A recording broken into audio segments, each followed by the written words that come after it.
ମାଟି କାମୁଡ଼ିଲା England. Bharat ବୋଲିଂକୁ ଡରିଗଲା England. ଲର୍ଡସରେ ଚାଲିଛି ତୃତୀୟ ଟେଷ୍ଟ। ଜୋ ରୁଟ୍ କଲେ 191 ବଲ୍ରେ 99 ରନ୍। ପ୍ରଥମ ଦିନରେ ଗଲା 4ଟି ୱିକେଟ୍। ନୀତିଶ କୁମାର ରେଡ୍ଡୀଙ୍କୁ ମିଳିଲା 2ଟି ୱିକେଟ୍।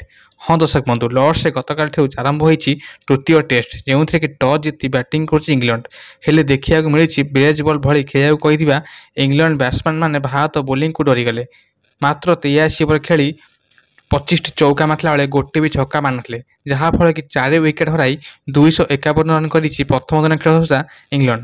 ଦର୍ଶକ ବନ୍ଧୁ, ତୃତୀୟ ଟେଷ୍ଟ ଇଂଲଣ୍ଡ ବ୍ୟାଟିଂ କରି ପ୍ରଥମ ଦିନ ଖେଳ ଶେଷ ବେଳକୁ ଜାବ୍ କାରୋଲି 18, ବେନ୍ ଡକେଟ୍ 23, ଓଲି ପପ୍ 44, ହେରି ବ୍ରୁକ୍ 11 ରନ୍ କରିଥିଲା ବେଳେ ଆଉଟ୍ ହୋଇଥିଲେ। ସେହିଭଳି Joe Root 99, Ben Stokes 39 run କରି ନଟ୍ ଆଉଟ୍ ରହିଛନ୍ତି।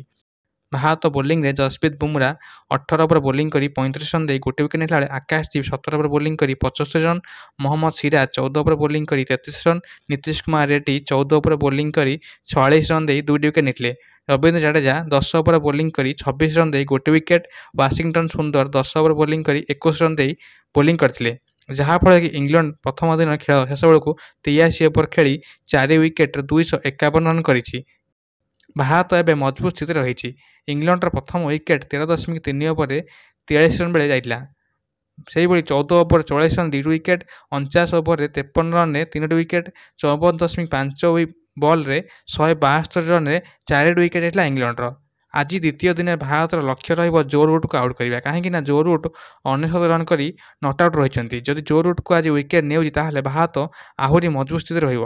ଦର୍ଶକ ବନ୍ଧୁ, ଆପଣ କମେଣ୍ଟ କରି କୁହନ୍ତୁ, ଏହି ତୃତୀୟ ଟେଷ୍ଟ ମ୍ୟାଚ୍ କିଏ ଜିତିବ?